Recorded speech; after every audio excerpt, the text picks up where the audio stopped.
बद्दल बोलायला गेलं ना तर लेवल 3चा काय माहिती आहे, gives credibility to leader. Okay, लीडरला ना खूप लोक मानतात.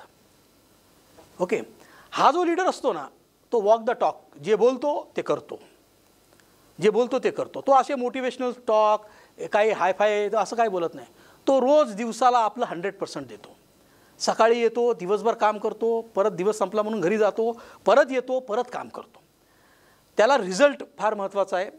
एवढं झालंच पाहिजे, डिस्पॅच झालंच पाहिजे, डिलिव्हरी झालीच पाहिजे, साईट कंप्लीट झालीच पाहिजे, पगार दिलेच पाहिजे, GST भरलाच पाहिजे, इन्कम टॅक्स भरला. त्याच्याकडे एक्सक्युजेस द्यायला कोणीच नाही. असा कोणी माणूसच नाही त्याच्यासमोर जो त्याला सांगेल. कारण तुम्हाला सगळ्यांना गॅरंटी द्यायची आहे आणि तुम्हाला गॅरंटी कोणीच देत नाही आहे. तर अशा वेळेस आहे ना तुमची क्रेडिबिलिटी खूप हाय असते. तुम्ही ना सगळ्यांसाठी रोल मॉडेल असता. You are example. करावंच लागणार आहे. लेवल 3वाला त्या बऱ्याच लोकांचा रोल मॉडेल असतो. बरेच लोक त्याला म्हणतात की मला काकासारखं व्हायचं आहे, मामासारखं व्हायचं आहे, मला दादासारखं व्हायचं आहे. कारण तो ना रिझल्ट ड्रिवन माणूस असतो. त्याच्यामध्ये फार खरी कर्तबगारी असते.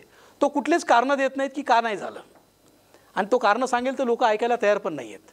त्यामुळे त्याला कारणं सांगायची सवयच तुटलेली आहे. Model and set standards others visually. लोक त्याला बघून इन्स्पायर होतात, लोक त्याला बघून कॉपी करतात. तो रोल मॉडेल असतो. आणि बऱ्याच लोकांसाठी कंपनीमध्ये बऱ्याच जणांना विचारलं तर मला पण एक दिवशी सरांसारखं व्हायचं आहे असे बोलणारे बरेच जण असतात. कधी कधी ग्रुपमध्ये बोलत नाहीत, पण बऱ्याच लोकांचा रोल मॉडेल तुमच्या कंपनीमध्ये पण ते हा सर नाही आहेत, पण बऱ्याच जणांचे रोल मॉडेल सर असतील. हा माणूस रोल मॉडेल असतो. ते बोलतात ना आमचे सर कंपनीसाठी काय करतात आणि किती टेक्निकली कॉम्पिटंट आहेत, आम्ही त्यांना खूप रिस्पेक्ट करतो, एक दिवशी मी पण त्यांच्यासारखा बनणार. हे लेवल 3बद्दल बोललं जातं. ओके, दे शो द वे. ते नुसतं बोलत नाहीत की तू असं कर.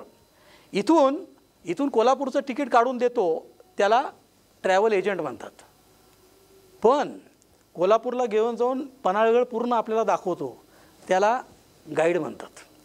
हे लोक गाईड असतात. हे लोक नवीन माणसाला कंपनी फिरवून हे काम करायचं कसं हे करून दाखवू शकतात. ते फक्त पुस्तकात बोलत नाहीत, ते करून दाखवू शकतात. म्हणून ते लोकांना रिस्पेक्ट पण केला जातो. And they show the way. तुमच्यासारखे म्हणजे तुम्ही ॲक्च्युली वाघ आहात. जसे वाघ कमी आहेत ना तसे तुमच्यासारखे लोक फार कमी आहेत. ओके, तिसरं brings clarity to vision. Okay, हा जो व्यक्ती आहे ना रेग्युलर बेसिसवर व्हिजन क्रिएट करत असतो. तो व्हिजन सेट करतो आणि दर शनिवारी दर शुक्रवारी वेड्यासारखा सगळ्यांना सांगत असतो आपल्याला हे करायचं आहे, आपल्याला हे करायचं आहे, आपल्याला हे करायचं आहे. तो कधीच थकत नाही, कधीच बोलत नाही. म्हणून म्हटलं जातं ना leadership is a boring job. Repeating same thing again and again with same enthusiasm is called leadership. Leadership हा जगातला सगळ्यात बोरिंग जॉब आहे. एकच गोष्ट येड्या माणसासारखी दिवसभर बोलत राहणं त्याला लीडरशिप म्हणतात. आणि लीडर कधीच गिवअप करत नाही. ओके, लेवल 3 लीडर आहे ना कधीच थकत नाही, कधीच थकत नाही. वजा 4.5 कोटीमध्ये गेला तरी पण त्याच्या अवतीभोवती कोणीच माणूस नाही आहे की ज्याला तो समजेल की याचा प्रॉब्लेम काय आहे. त्याने 2-4 वेळा घरी सांगून बघितला, तो 4.5 करोडचा प्रॉब्लेम बाजूलाच राहिला. नको तेच प्रॉब्लेम उद्भवले. तेव्हापासून त्याला समजलं की प्रॉब्लेम कोणाला सांगायचे नाही, आपल्याकडेच ठेवायचे. कारण मग हा प्रॉब्लेम छोटा होतो आणि नको तो मोठा होतो. त्याच्यामुळे त्याच्यामुळे त्याने फार वर्षापूर्वीच ठरवलं आपले प्रॉब्लेम आपलेच आहेत, त्याला काय घेणं देणं नाही कोणाशी. Okay, so brings clarity to vision. त्याच्यामुळे त्याचं जे व्हिजन असतं ना तो त्याच्या प्लांट हेडला सांगत राहील, कंटिन्युअस सांगत असतो, कंटिन्युअस सांगत असतो. आणि ना ते व्हिजन तो जगत पण असतो. त्या व्हिजनला त्या गोलला अचीव करण्याची टॉपच्या लीडरची तडफड, ते अचीव करण्यासाठी लागणारी मेहनत, ते पॅशन, ते कष्ट करण्याची क्षमता, ते कोणाची साथ न मिळाल्यावर पण एकटे करण्याची क्षमता, ही ना तुमच्या टीमला मोटिवेट करते. तुमच्यासारखा मोटिवेशनल माणूस त्यांच्या जीवनामध्ये कोणीच नसतो. म्हणजे जेव्हा सगळं हरलेलं असतं तेव्हा तो मॅच जिंकायचा प्रयत्न करत असतो. आणि असा लीडर सगळ्यांना आवडतो. ते मागे मी बस ड्रायव्हरचं उदाहरण दिलं होतं ना.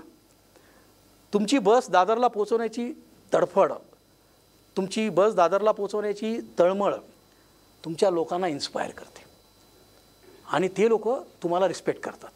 तर हा जो माणूस आहे ना तो नुसतं व्हिजन बोलत नाही, आपल्याला एवढं करायचं तेवढं करायचं हे बोलून गप्प बसत नाही. त्याच्यासाठी लागणाऱ्या सर्व गोष्टी आणि तो स्ट्रगल कंटिन्युअसली करतो. त्याच्यामुळे लोक त्याला खूप रिस्पेक्ट करतात. ही कम्युनिकेट, तोंडी पण कम्युनिकेट करतो, ॲक्शननी पण कम्युनिकेट करतो. आणि त्याच्यानंतर त्या 3.5 करोड करायचं जे ठरलं आहे त्यातलं 1.25 करोडची ऑर्डर डिस्पॅच झाल्या गेट टुगेदर करतो, पार्टी करतो, ह्याला ट्रॉफी देतो, ह्याला बक्षीस देतो, त्याला तो लोकांना यशस्वी व्हायला शिकवतो. त्याला बघून लोक इन्स्पायर होतात. असा हा लेव्हल 3 लीडर असतो.